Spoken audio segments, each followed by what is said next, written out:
Wild and Weird West Virginia podcast.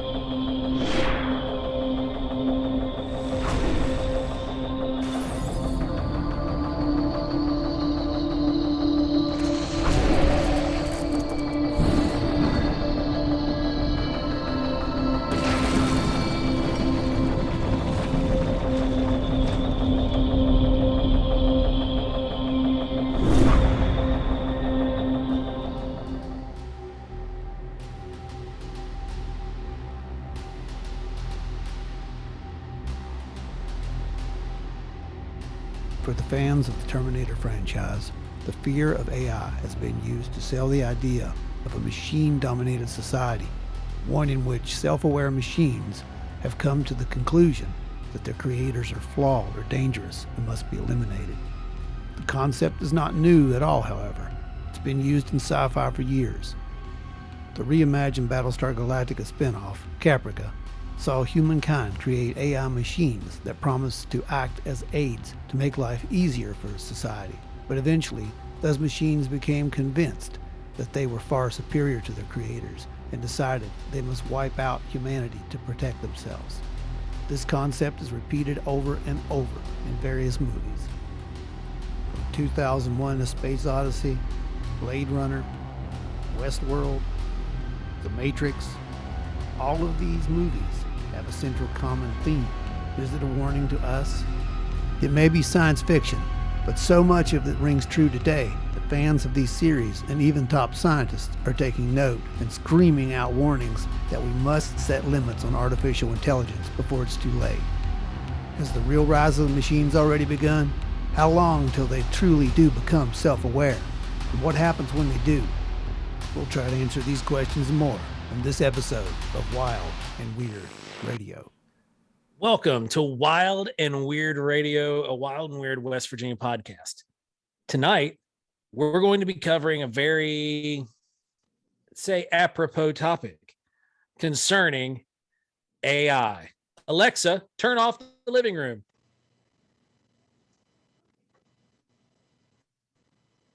So, guys, how's everything going? I can't believe you let that in your house. I agree with her. Right? 100% agree with her. I do not allow those things in my house. Have you learned nothing? I haven't. No.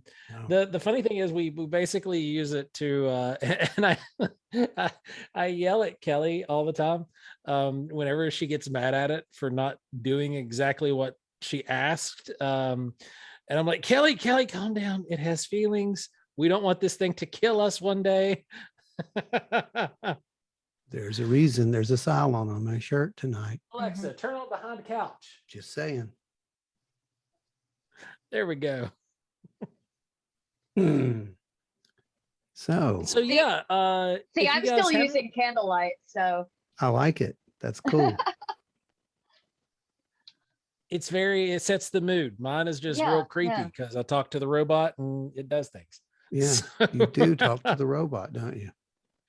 The funny thing is it comes really in handy with the kid because, you can't have 40,000 hands, but there's a few things I can tell this little gadget to do. And out of this, I guess, laziness was born these modern AI robots that kind of control different things in your house. We've got it linked up to the TV now. We have it linked to our phones. We've got them linked to our refrigerators and dishwashers and laundry machines. And what all really is it going to wind up doing? That's the big question. And we are going to tackle that tonight because Alexa is not where this began and is certainly not where it's going to end. So we've got a few really, really good spots because I know that we've been asked. This has actually been an episode that we've been asked to do for a long time, and I'm very curious to hear everybody's opinions on some of these things. Yeah, for sure. I have reached this place where I'm carrying a phone everywhere I go. I was really against having these systems in my house for the longest time. Like you had mentioned, you couldn't believe I had it in the house, but I worked on certain projects whenever I was in the military that kind of exposed me to the vast depths of how much can be recorded and is being recorded. And it really, really kind of, I guess, numbed me to having one of these things around, especially knowing that I'm carrying one. But so Ron, give us just a little bit of a rundown. And before we get too much farther, as you can see, joining us tonight, again, we have the amazing Jessi Leigh from Hellbent Holler. She is our guest host extraordinaire, and we cannot tell you how much we appreciate you for being here. Thank you for having me. Absolutely. And for those people who have not done so, definitely go check out Hellbent Holler. And Jess, absolutely. Look it up on YouTube. Hit that subscribe button. Yeah. You're just like this close to 1,000 now. You're this close. And being able to do live it's awesome. It's awesome. So close. So Ron, give us a little bit of a rundown of the history here. Because and guys, we're not going to bore you to tears with the history on this one because it's really not super important. We know the majority of it. But just for the foundation of this episode, we're going to lay out a few key blocks. You have to know your enemies, don't you, Joe? You have to. You've got to. Because, somewhere will be where their origin is. That's probably how we figure out their weaknesses. So I also, I want to let you guys know that I've really prepared for this episode. I've watched Terminator at least 3 times in the past 48 hours. Yes. So I think I'm fully ready for this.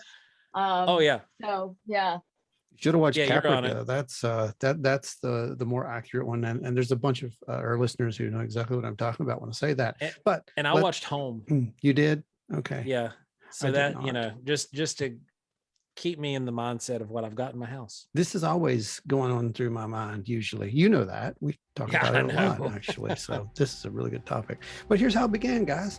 It was the earliest substantial work in the field of artificial intelligence. It was done in the mid-20th century, believe it or not, by British logician and computer pioneer Alan Matheson Turing.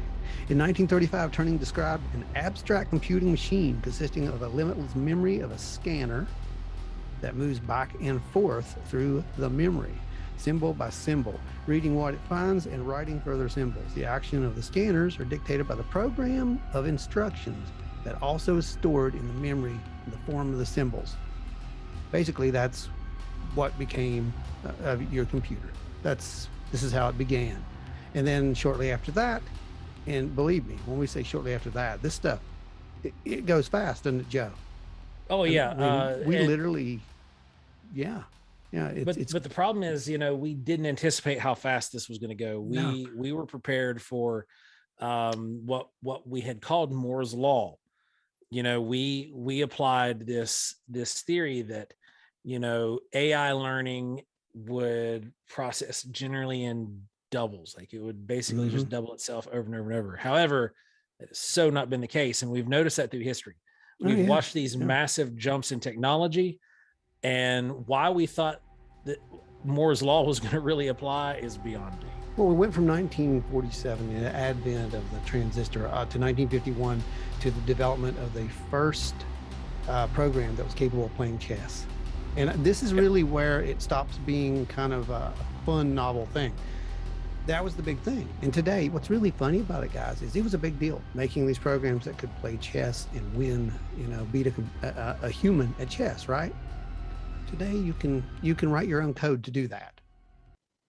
There are actual tutorials to teach, for fun. Yeah, right. So this gives you an idea of how fast this stuff goes from the 50s to the 70s to the 80s. It was all limited only by basically memory. Computer memory, right? And as for some reason, like Joe said, the speed at which this stuff just kept going was remarkable. So basically, every 18 or so months, the computer's processing speed would double. Now I'll tell you how relevant this was, because literally, this was only a few years ago that this law was still pretty right. I mean, it was pretty much spot on, don't you think?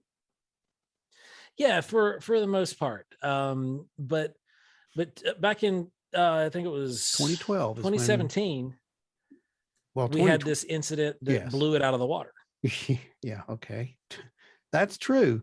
But I think it was 2012 when it started kind of falling apart, though.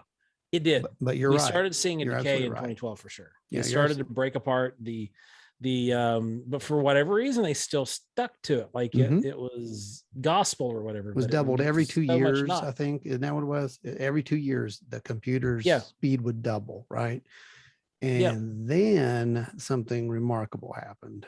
And just to give you an idea, research found that over 18 months, the time required to train a network on the cloud, there's the key right there, the cloud, okay?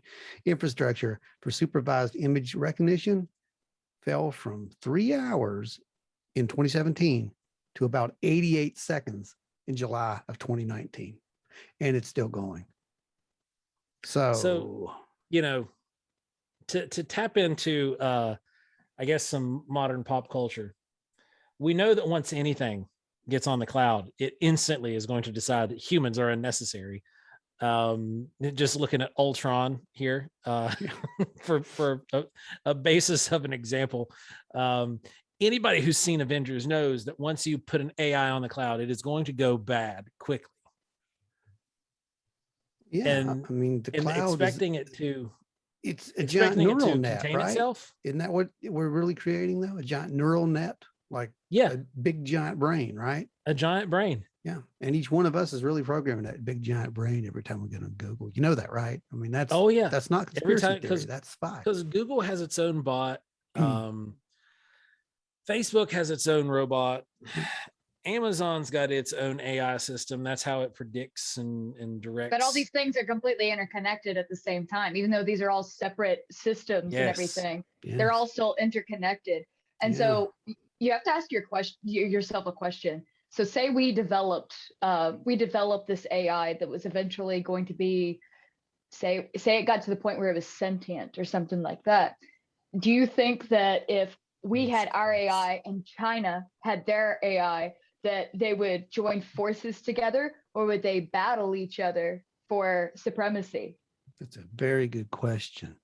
And that is a really good question. No, and it's because right now we're just dealing with like different companies having their different algorithms that seem like they do work in tandem, especially when the goals of the companies are the same.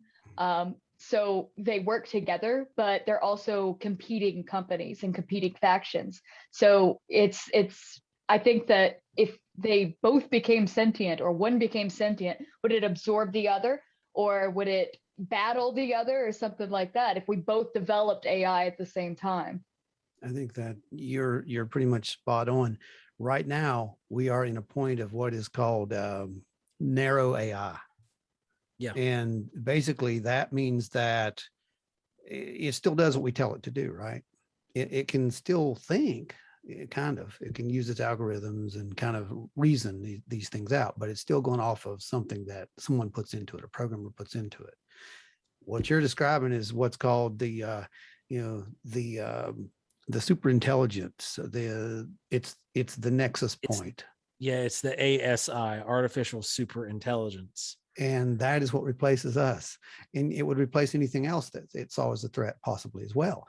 So yeah, you're absolutely right, Jess. I think that you could definitely see a battle between two sides of super intelligences, with humanity caught in the middle at some point.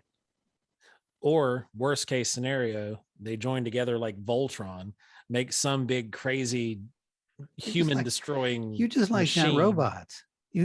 But they could make giant robots. You got to think these things are sentient beings. They're like, well, we're right.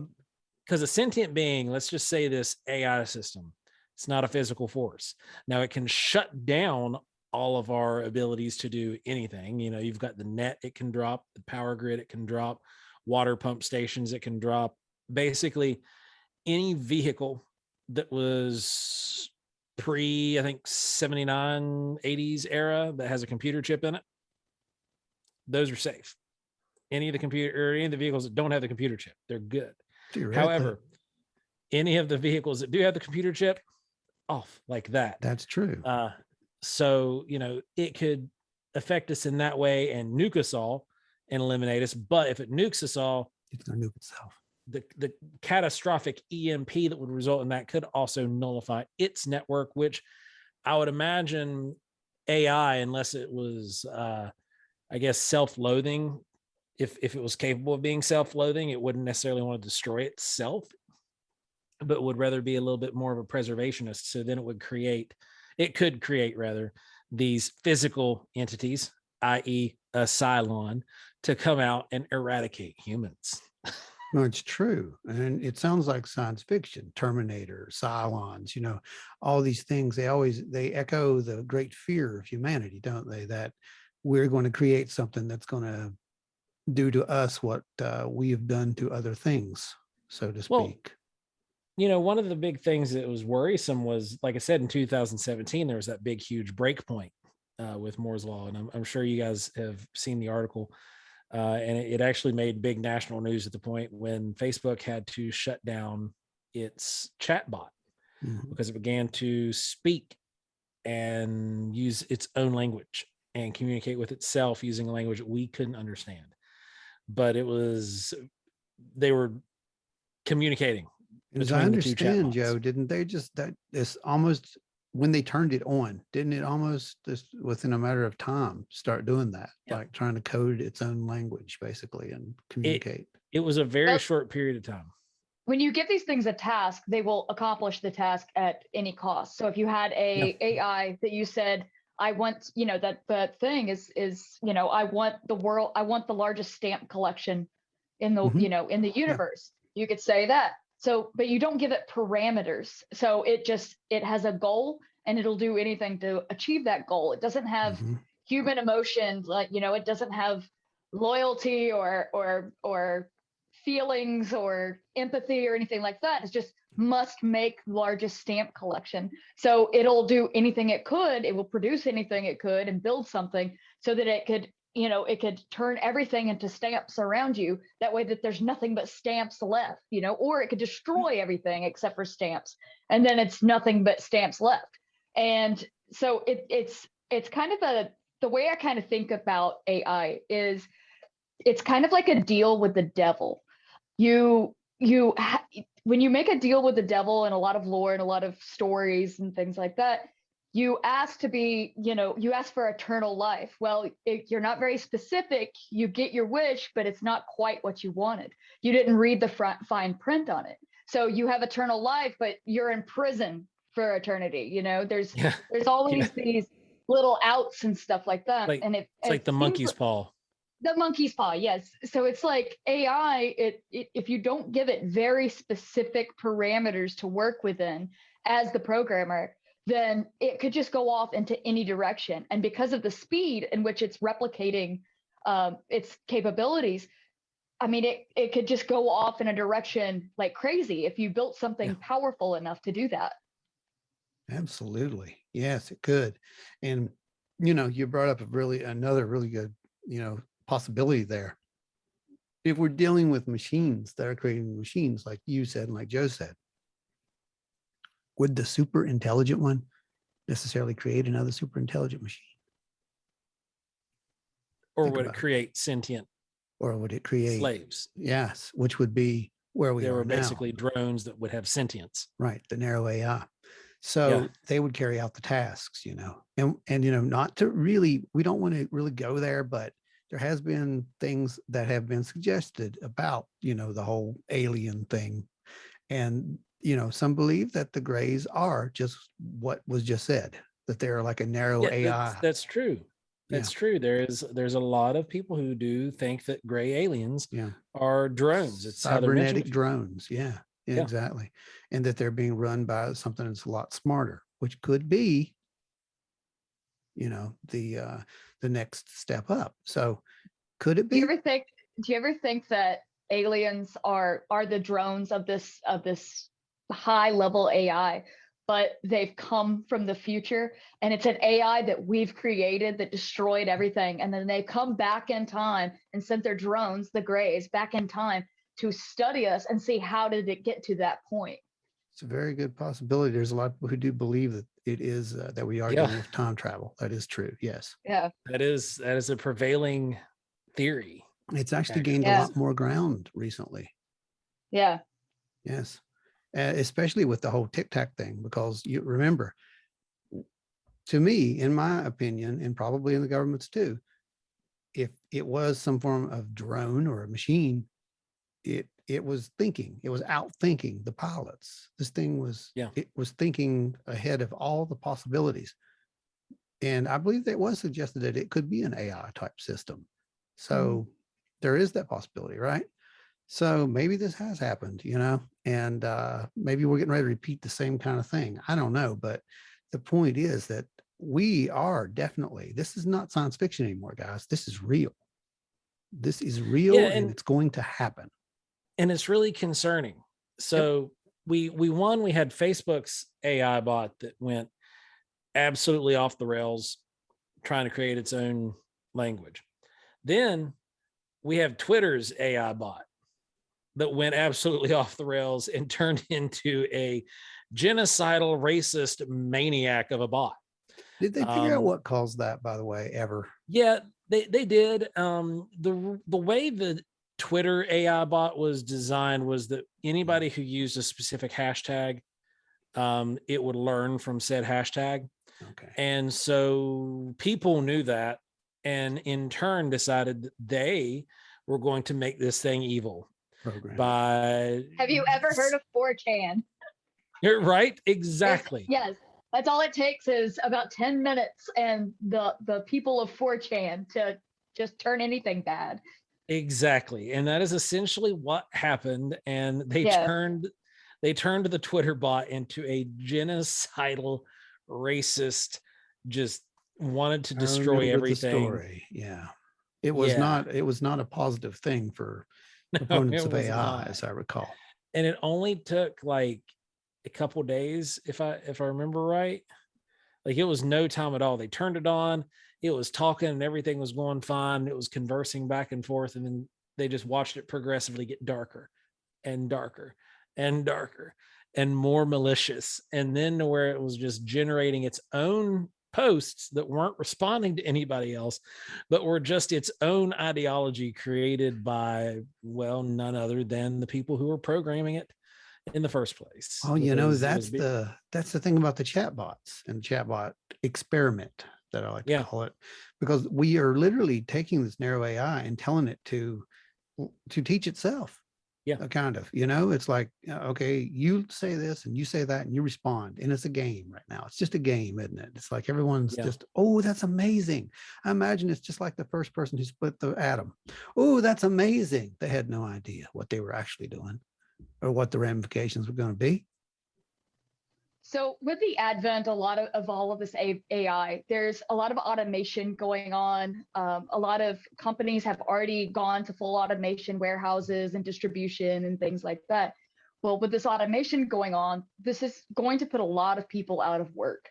And one theory is that people will have more time for, a UBI will be instituted, universal basic income. And people will have more time to spend with their families or create art or just have more soul enriching things to do other than going to work every day. And real quick to add in right there too, because there was another concept that I'd heard that was really similar to this. That was that kind of, I guess it sort of could have been a universal basic income, but also was that a family or somebody would own one of these automations that would do the thing, and basically they would get paid the wages that the bot would be getting earned. Because that's an interesting idea, but what keeps a company from buying out all of these people for a lump sum, Exactly. And then these people are back to square one. Lottery winners don't keep their millions, they're broke in no time. That's just how it goes. But you have all these people put out of work, and there's all this utopian idea that, oh, well, now I have time to do my art, and now I have time to do this. We saw with the pandemic, people were being paid to stay home, and when everybody was staying home and trying to keep the transmission of COVID down and everything like that, everybody was staying home, and everybody's like, oh, I have so much time to do this and this and this. Everybody sat around in their pajamas, eating and getting drunk. And, some people did a lot of things that were, character building and They created all kinds of things, but so many people just did nothing. And I think that what is going to be the result of, I mean, we're talking about millions and millions of people being put out of work, that all of a sudden, you know, overnight sometimes they lose their entire purpose for living. They lose their entire means of making a living and everything like that. And I think a lot of this really goes into John B. Calhoun's experiment of the rat utopia. That if these rat utopia. People have no purpose, and they have, you know, they're not creating, and they're not doing all this stuff. They have all the food they need. They have UBI. They have all the food they need. They have a place to live. They have this and this and this just given to them. And in the experiment, you know, the rats they were breeding and everything was kind of normal for a couple of generations there. But then I think it was by day 60 or so, things started to get a little haywire. Even though they had plenty of room to move around, they all gathered together. A lot of them broke off into groups. They stopped mating. Gangs would fight each other for no reason. There was a lot of, they would start having sex with, like, the male rats start having sex with the male rats. And then there was a group that was up on high in the higher levels of the boxes and the little chambers. They would be up there by themselves. They were not interested in society at all. All they would do is groom themselves all day. They were called the beautiful ones because they did not participate in society in any kind of way, in the rat society, or involved with each other or anything. They just sat grooming themselves all day and eating and just consuming. And I think that mirrors a lot of our society right now with what's going on. And this is baby AI that we're dealing with right now. These are Facebook algorithms. This is Snapchat. This is TikTok. This is OnlyFans and stuff like that. You know, it's all of that is feeding into this weird, disconnected society where, you know, in the future, they want you to speak to robots and have, you know, sex robots and all of these things. It's like, it solves loneliness and all this, but it encourages people to disconnect from one another completely. And it's really not healthy for a society for people to completely disconnect from one another. And you can see with this experiment that after, you know, several hundred days, it was over. Everyone was dead. You know, it just, the society completely collapses on itself. 100%. Yeah, it was insane, just the way this all played out and as quickly as it played out. But now you got to remember that rats' life cycles are way shorter than humans. So you could imagine in given years and years and years of this stuff, a similar kind of outcome. And like you'd said, we could see some of that starting. And this is just with like narrow AI, the most basic forms of AI getting involved. We've got basic automation coming in. I used to work prior to all of this. I worked on automation. That was my job. It was, yeah. And it was a very well-paying job because you got to know how to program robots, basically. And but every one of those robots that I was working and running, it took the place of 4 individual humans. It was able to do the amount of labor of 4 people. That is crazy. And it didn't need breaks. It didn't need the only thing you had to do was fill it up and keep it running. That was it. And it stayed on. It would even work through the night, you know. And the people who worked in these facilities that I was working at would come in and just cap off all the stuff that it did through the night, because that was the only thing that it couldn't do, was put caps on bottles. So they would just come in and cap everything off and put it on the shelves. So and again, that is just very basic intelligence. Now we get into this world where, you know, we're coming into more powerful AI.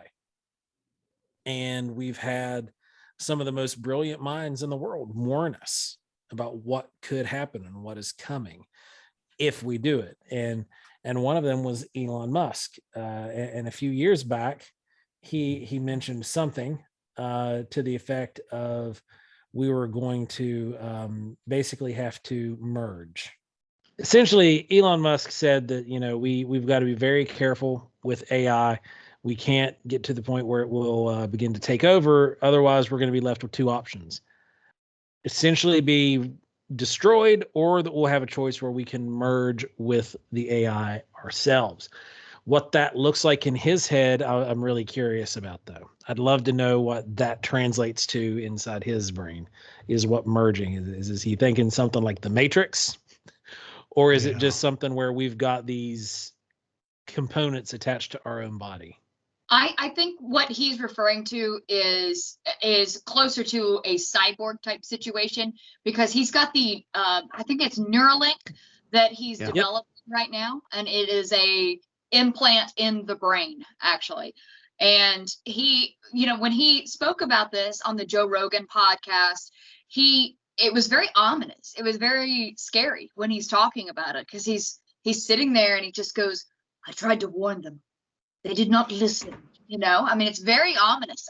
And somebody like that, they're into the background and the behind the scenes of everything going on with the advancement of this technology. And that's really scary to see somebody like that be so almost like crestfallen that they're just, "I tried to warn them," So it seems like with the Neuralink that he is trying to get ahead of the upcoming war between humans and AI, because the only way that we're going to be able to have a chance against a rogue AI is that we are as advanced as it is. And we might have the advantage of being empathetic, or the advantage of being, something has to be an advantage on the human side, I guess. But we also need the processing speed of the computers as well. Oh, yeah. And that need of processing power is not going to go away. There's only going to be more and more and more demand placed on that as the days go by, because we're, as a society, when I used to go and do motivational speaking and teaching with youth groups and stuff, I'd always tell people that part of the biggest reasons that we have an issue is that we grew up in what I call a microwave generation. Everything right now, instant everything. You want it, you reach out, you grab it, take it. You go to the store, you pick it up. You don't have to wait for it.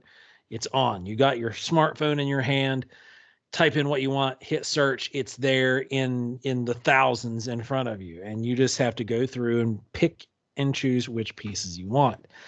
And that has kind of gotten worse as the years have gone by, right? Oh, absolutely. Everything wants it faster. Every phone that comes out is 10 times faster than the last phone. Every computer that comes out, the next generation computer has a processing power of like 10 previous versions. And so we're never going to come to an end of that desire and need for processing power, because we're always going to have that consumer need, right? Yeah. But at what point does that turn into the consumer being the I guess in computer terms, the end user? The end user? Yeah. That's a good term that you use. With a lot of this technology, you notice that everyone nobody can do basic math anymore, because we have computers in our pockets. We have a calculator in our pocket. And so I think that there's sort of a de-evolution of people, because we're getting lazier and almost stupider in a way. We have all of this knowledge right here at our fingertips, and yet it seems like we're devolving in a way. This kind of reminds me of,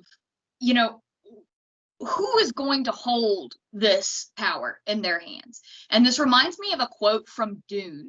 And I'm gonna read it just so I get it completely right. Frank Herbert, who wrote Dune, once men turned their thinking over to machines in the hope that this would set them free, but that only permitted other men with machines to enslave them. So who are the ones that are the upper echelon of this oligarchy that are going to control the masses with these machines? And then the mass population is just become so reliant on these machines that they can't function without them. So there's a lot of kids right now that if you took their smartphone away, they would commit suicide. It's happened. And kids are being conditioned into this right now from birth. You go to any restaurant right now and you'll see a small child with a tablet in their hands. They're not sitting there, the parents aren't engaging with their child or anything like that. They just give the tablet to the kid, and the kid just has one of these things in their hands from the time they're basically able to hold it. And a lot of the times when you're seeing that same table, the parents are both on their phone as well. Yeah. Everybody has got this pale blue glow on their face, and they're sitting at a restaurant table where they're supposed to be socializing, and they're actually doing the opposite. So how is that affecting our mental development? How is that affecting our children's mental development? It's you don't have actual outside physical stimuli anymore. It's all mental stimuli, and it's all curated and a part of an algorithm and a part of a pre-programmed thing. I think that this is basically going to breed just legions of people that believe in what they see on these computers and on these phones and on these tablets, that is the only thing they've known their entire lives, and they need to trust it, and they need to just listen to it. And I think that it's kind of turning a lot of people into these slaves to these computers. It's already happening right now. I mean, it's like I said, it's happening from birth at this point. Oh yeah, it really is. Yeah. I mean, we know that we're not as smart as we think we are anymore, because if we need to know an answer to something, we don't go and grab a dictionary. We don't go and grab an encyclopedia. We just pull out our phone. We are already integrated into the machines. It's just a very soft way of integration into the machines without the neural link, like Jess is saying. And that will be a thing one day. There's no doubt. And once this happens, humanity fails being humanity. They become the next step at that point. And that's kind of what Musk is saying. And it's like you said, he's already looked into the future. The battle's won. We lost. The only way to win the game is not to not play it, because it's too late for that. We are playing the game. The only way to win the game is to cheat. And by cheating, find an upper hand. Yes, and that's the only way that we'll be able to do it. And I think he's right. I mean, I think he's absolutely right. For all the good that AI possesses, the possibilities of let's say narrow AI, if we could stop it there, wonderful. We have amazing, medicine. We have incredible, ways to help people do these incredibly hard labors. But that's not where it'll stop, and you and me both know it's not where it'll stop. Even Musk said that they're more dangerous than nukes. I mean, what's that tell you? Yeah. You look at this aspect of it. We've got we have this whole issue where right now you've got people looking on their phones all the time. And one of the videos that is extremely popular and always goes viral every time they post a new one is Boston Dynamics. Oh, yeah. And everybody always says, I want one of those robot dogs as a pet. Yeah. When are the real dogs going to get phased out? And then people are having these robot AI dogs in their home walking around that is, instead of chewing up stuff and tearing up stuff, it's walking around and performing menial tasks in your home, like running the sweeper or something. Oh, they're amazing what they've showed that these things can do. But we've just watched with Boston Dynamics over the last 10 years or so the crazy ability that these robots they've created have to learn. Robots, yeah. Yeah, they just came out with Parkour Bot. Yep. And this is something that's scary. I know it's scary, and it's like, oh well, when is it going to be that every home has one of these robot dogs in it? But as well as I do that there is always going to be a section of society who says, no, I want a dog that's fluffy and I look into his eyes and that's my best friend and this and this.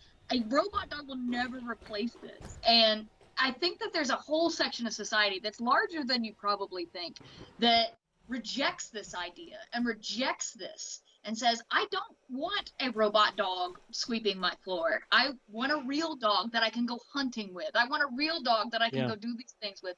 And I think that there's going to be a big pushback. One of the perks to a robot dog in the forest is that you could have one that has a refrigerator built into its belly. So that way, whatever you harvest out of the woods, it could be 80 degrees out, and you just throw the whatever it was you harvested into the live well in the belly, I suppose. Not a live well, but the freezer in the belly of your robot dog. Yeah. Yeah, I mean, that would work, right? Modern solutions. Modern solutions.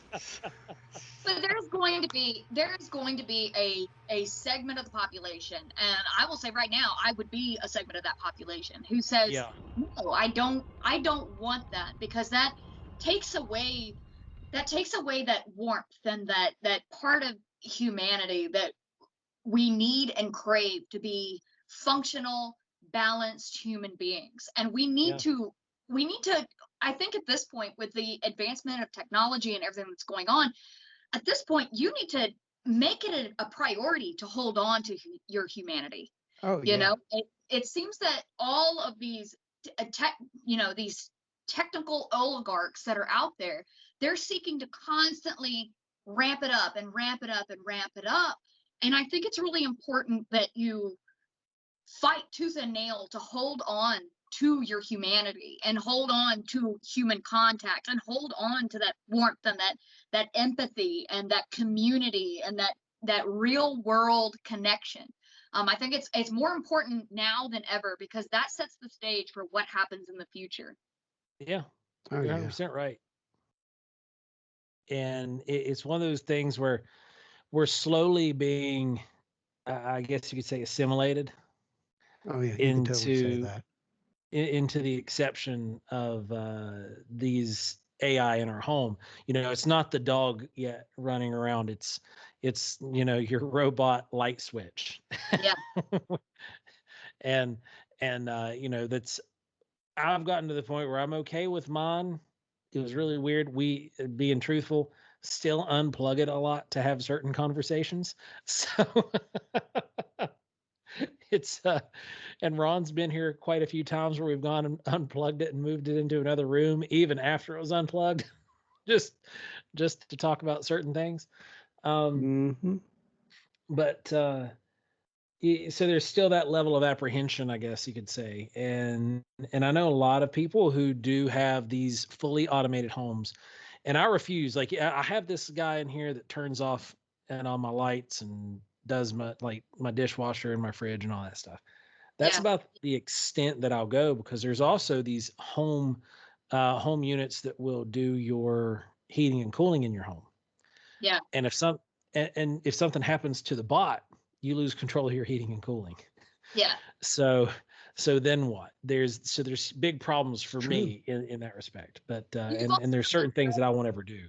You've got the threat of hacking. I mean, like the hacking threat is. I mean, we've seen that. We saw that when they hacked the pipeline. Yes. You know, not too long ago, that people can hack into these systems and they can control these systems. How far are we away from someone hacking into, all of your household appliances? And not just you. This wouldn't just be they're targeting you, Joe. Right. It would be that if they could target all Samsung appliances or these appliances and like that, and they can do it across the country and hack into this whole system. And then, I mean, it's look at the ramifications of something like that.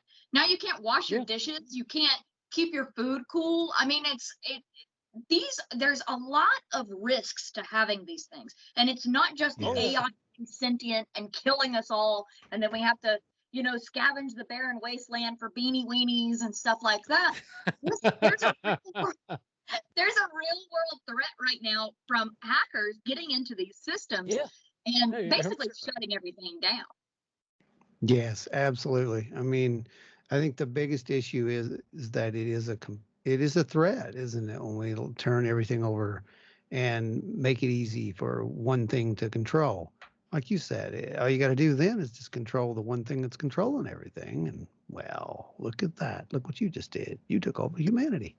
And, that's But really, that's kind of where this may be heading, guys. I mean, this is a weird show. I think I said that before. This is a really weird show because we usually It talk is. about, a little bit of speculation of these, are things real and whatnot. This is 100% real. This isn't speculation. So do you want me to make a esoteric kind of analogy about AI? Oh yeah, go Yeah. ahead. Let's hear it. All right. So think about, all right, so you've got a wizard, all right, or just a wizard, an amalgamation of a wizard, whatever. And he's trying to summon something. So when a wizard is summoning like a demon or something like that, it's like an ancient kind of like trope. And you've got the circle, okay? And he's summoning the demon for ultimate power and ultimate riches or whatever he's summoning the demon or the force or the being for. And he's got this circle, and he keeps it inside the circle and he summons this demon. If the demon or whatever it is gets outside of the circle, it could destroy everything. It could destroy the summoner. It could destroy the world and all this stuff.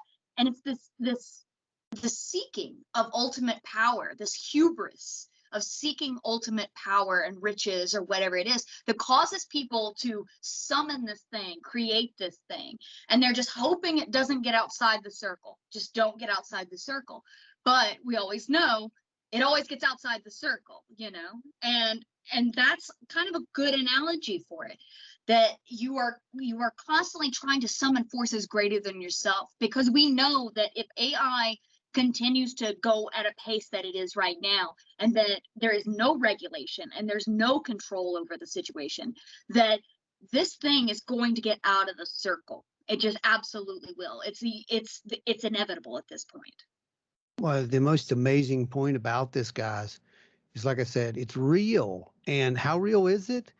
It's so real that they estimate that the potential for this thing to become self-aware and actually reach the super intelligence point by 2040 or 2050 at the latest. 2050, guys. And at that point, what's even more terrifying? The technological singularity, self-aware and capable of reproducing and upgrading itself. That's what it will do. The machines will not be able to be stopped. And there's a 5% chance, I love this, a 5% chance that they will destroy humanity by 2100. I'd say there's like a 5% chance that they don't. We have a whole lot of movies that tell us all the things that it does. And I guess I'm kind of like, biased towards the doom and gloom scenario. But, your analogy, your esoteric analogy makes sense, because anytime I tell the robot what to do, this little blue ring lights up on top. So now I know when it starts doing something and the ring's not lit up, we're in trouble. It's escaped the ring. It's outside of the ring. So that's exactly what this is. It all makes sense now. Yeah. But for real, I mean, we're talking about something that's going to happen within our lifetime. These machines are going to be that powerful. You're right. I think that what I don't know if it's going to be. It's never how you think it's going to be. You've got movies and all. You've got movies and books and short stories about all of this, and it has this idea that it's going to kill off humanity. And Terminator, it builds these machines that come and just kill people physically and everything like that. Who's to say right now, with what's going on with social media and all of these social media platforms and the algorithms and everything, that it doesn't just manipulate us into killing ourselves or killing each other. There is so much division in the world right now about stuff that it's crazy to see. I don't have a Twitter, but if you go on Twitter, you would be amazed to see like the things that people say to each other. I stay off Twitter. I mean, it's crazy. I mean, people are, you have just a completely innocent opinion, or you make an innocent statement, and people are just like, kill yourself now, but I think that a lot of these algorithms, they are driven by clicks and likes and how many eyeballs are on them. And so they learn, and it's not about, oh, this story is really tragic. Maybe we shouldn't, put a lot of light on it because it's really upsetting and all this other stuff. It's more like, oh, people love to watch this murder porn stuff. All right. Or this, and people watch it, it gets more clicks. And so you're going to have people who are coming up, like you'll have teenagers that are coming up and they think that, my God, the world is such a terrible place full of this, and this. I mean, in their actual lives, things are okay, But if you go online, everything is just going to hell in a handbasket. And so if they're in that and they're constantly being told that from their phone that they're constantly looking at, that affects your mind, that affects your brain and what you expect out of the world and your interactions with other people. That people who may be different from you or something like that, you may have a preconceived notion that you've gotten from the internet because this algorithm has fed you something, instead of. The AI is programming us. Yeah. Instead of, yes, absolutely. Yes. Instead of meeting someone and having an honest interaction with them, you're already programmed by the algorithm on Facebook or whatever you have. And it already programmed you to have a preconceived notion about this person based on how they look or where they're from or something like that, instead of who they are. And I think that's more dangerous than anything else. The AI could program us to destroy ourselves. Or work for it. Yeah. Mindlessly. If you guys remember back about 3 years ago, I don't know if some of you guys who are listening, you might remember the Huawei Chinese cell phone company. They were one of the first things that President Trump had basically cut off from being sold here in the United States. And a lot of people were like getting real bit out of shape over why that was happening. They didn't agree with the fact that we were being limited on technology from another company that was a competitor to some of the big major cell phone companies that are sold here in the United States.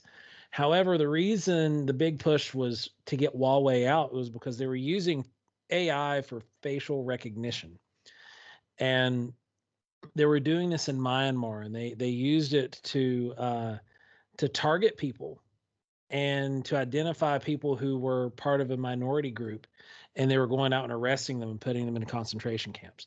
And then they were using them as well during the initial Chinese lockdown, where they were welding doors shut and everything during COVID, to identify people where they were. So it was this major human rights violation, because suddenly your cell phone was telling the government where you were, and they would ping your phone out of a place where they didn't think it should be, turn on the camera and see your face. I'm like, oh yeah, they're not where they're supposed to be. Go get them.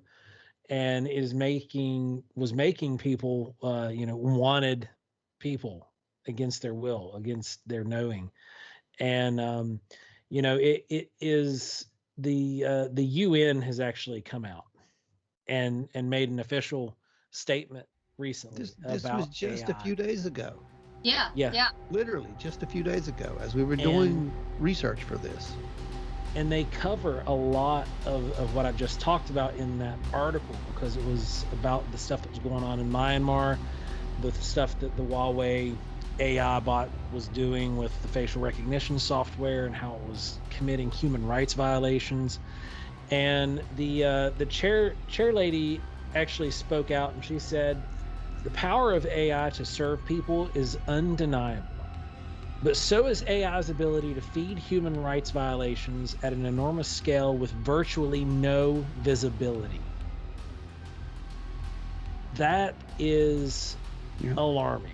She continued on to say that action is needed now to put human rights guardrails on the use of AI for the good of all of us. That for good is of all of us. Use of AI in the criminal justice system is nothing new. This is something they have been toying with for a long time, and they use it a lot of jurisdictions use it to target individuals who they think will commit a crime. This is Minority Report, like in real life, and it's actually happening now. And they're using AI to predict who will commit crimes before they commit crimes. And so they'd start targeting individuals. This is a clear human rights like violation. Absolutely. Yeah. Oh, yeah. And it's just going to compound itself. The warnings were not just, these were not just simple warnings. I mean, we are talking about the UN here. AI's ability to conduct profiling and automate decision makings, as well as its other uses, threatens the myriad of human rights. It can affect the rights to health, education, freedom of movement, freedom of peaceful assembly and association, and freedom of expression. Now, do you understand what is being said there? We're talking about a machine, just what Jess said. We're talking about a machine that has the right to literally rule us, or takes the right completely to take rule away us. democracy. Everything. There is no accountability, because who do you hold accountable at that point? Yep. And this is one of those things. I was watching a thing at one point, and they said, where were we when these tragedies occurred? Where were we? What were we doing? Well, when this one occurs, it's not going to be a matter of, oh, we just did it and we can turn it off. It's going to be a matter of, we just did it and that's it. It's over at that point, because it's going to be so exponentially fast. And when I say, I'm talking about when it reaches the super nexus point there, the super intelligence point. But, a lot of people think it's not real. They think, they want to argue about it. It's kind of like the cloning thing. Remember, Joe? It is. It's a lot like the cloning thing. But the problem is a lot of these people that want to say that it's not a threat or that it's not coming along, they're not listening to some of the most brilliant minds our world has had to offer. No. They're just ignoring them. No, they are.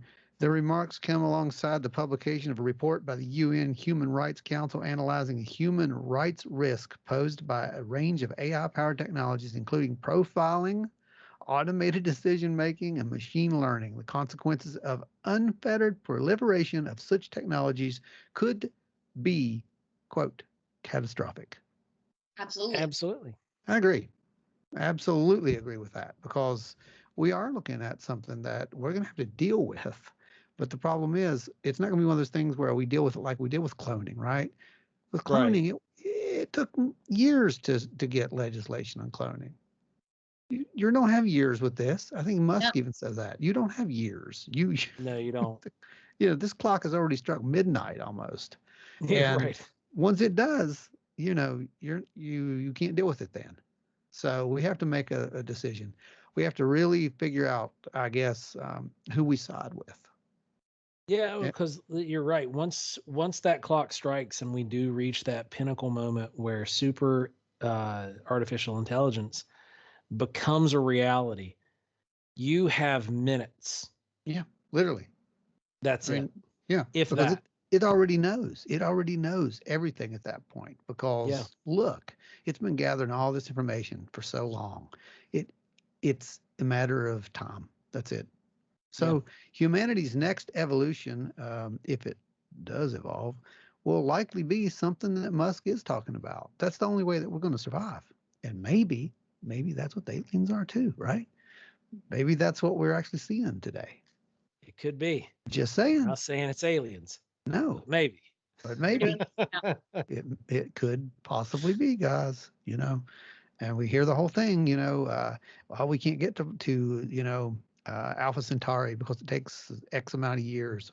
And okay, but a machine could. That's right. So you could set that machine up with and you wouldn't even have to have a life support system. It'd be the essential of sending a satellite. It'd be just like sending a satellite. It's a living satellite, just what you said. So maybe that's all that'll be left of us one day. Just a bunch of, mindless drones floating on a barren rock somewhere with someone remembering what we once were and arguing about it, probably. I hope it's more like Futurama and my head's in a jar. That could be traveling around I'm able to talk to people. Yeah, we can do that. This is so bleak. You know. All right. The whole Terminator thing is that there is a resistance. There is some fighting back. And I don't want this head in a jar BS. I don't want this space BS. You know, if something comes down and it comes down like it does, we're going to be there and we're going to fight back. Jessi, you can't do that. See, they're going to hear this. They're going to, just because resistance is blown. Yeah, they know. They know. See, you just gave up the whole thing. See, we're with you, but we had to play the part. Darn. This has been a fun episode. It's been a great episode too, because it's timely. There's all this stuff going on right now with AI, and you guys have wanted this episode for a while, so we finally gave it to you, and I hope you enjoyed it. If you guys want to have more of Jessi in your life, head on over to Hellbent Holler on YouTube. Look him up. Hit that subscribe button right now. Mash it. Go and hit that the alert bell, so that way anytime she posts something new, you're going to get an alert sent directly to your phone. You can go watch the video right now.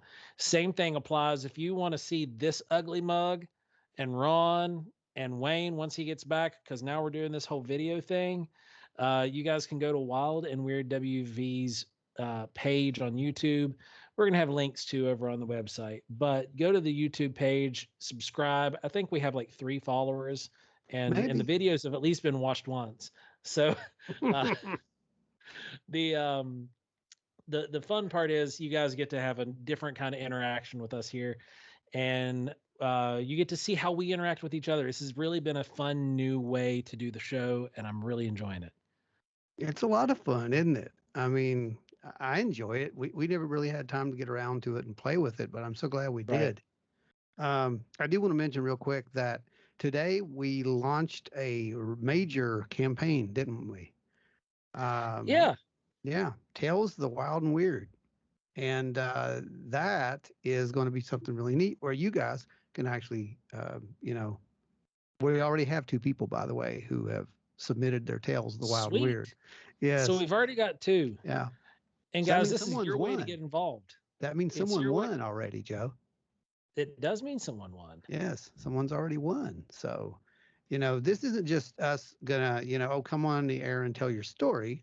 This is, we're gonna let you guys come on the air and tell your story. But the kicker is the community is going to decide which one of your stories was the wildest and weirdest or the creepiest or what have you, whatever it is that month. Then we're going to do a drawing at the end, or we're not going to do a drawing. We're going to do a poll at the end of the month, and the community is going to choose who wins, and someone's going to win some really cool art. So, guys, the new segment with the Wild and Weird, share your wild and weird story. You can send those to wildandweirdwv@gmail.com. You can send them to us in either video or audio format. Either one works. If you're in the group, just PM us, right? Or just instant messages, whatever it's called. I don't know. Or you can even join us live on the show. Just get a hold of us before we get ready to record, and we can get it all set up and arranged. If you guys do want to listen to more of Wild and Weird Radio, you can catch it at www.wildandweirdwv.com. Hit the podcast tab. You'll see our entire backlog of podcasts. There's a whole lot of content. We've covered so much in the short amount of time that we've been doing this. Just a little. We're coming up on our 2-year anniversary here soon. We're about 4 or 5 months away from the 2-month anniversary. Or 2-year anniversary. So that's going to be a fun show too. And we're going to try and get as many people. The reason I'm telling you about that show now is we want to get as many people as we can involved in the 2-year anniversary show as possible. So send in your little recording clips of you talking about what you listen to on Wild and Weird Radio and all that good stuff. Your wild and weird tales, anything you want. Just we're gonna play it all. It's gonna be fun. If you want to help support Wild and Weird Radio and help keep it free for eons and eons to come, because this does cost us money to do, and you guys have carried it through every single month since day one. And we can't tell you how much we appreciate that. You can go to wildandweirdwv.com, hit the shop tab, and you can buy some of our merch and have it delivered directly to your door. If you have had a sighting and you live in the South, contact Hellbent Holler. They can get out there, take a look at it, maybe follow up with you. If you've had a sighting here in West Virginia, Kentucky area, the northwest portion of Virginia, get a hold of us, because we can get out there and take a look at that sighting ourselves. We'll get our boots on the ground, and that goes for UFOs, Bigfoot, cryptids, whatever, you name it. If it's something that has enough credibility to it, you can bet your bottom that we will be there quick, because we want to try to capture as much data as possible. We want to record these things, get them on the map, get any kind of trace evidence possible that we can find, because that goes towards proving basically what happened to you. Then, if you want to come join us on the show, send an email to wildandweirdwv@gmail.com. We can get you on the show, we can do an interview with you, or you never know, we might just have you on to be a guest host. If you've got topics that you would like to suggest to Wild and Weird Radio, send those over to the Wild and Weird Radio Facebook page. We're always accepting new topics. This has been one that you guys have requested for a long time, so you got it. Until next time, everybody, stay wild and weird, and go check out Hellbent Holler. Like right now, go do it. Thanks, guys.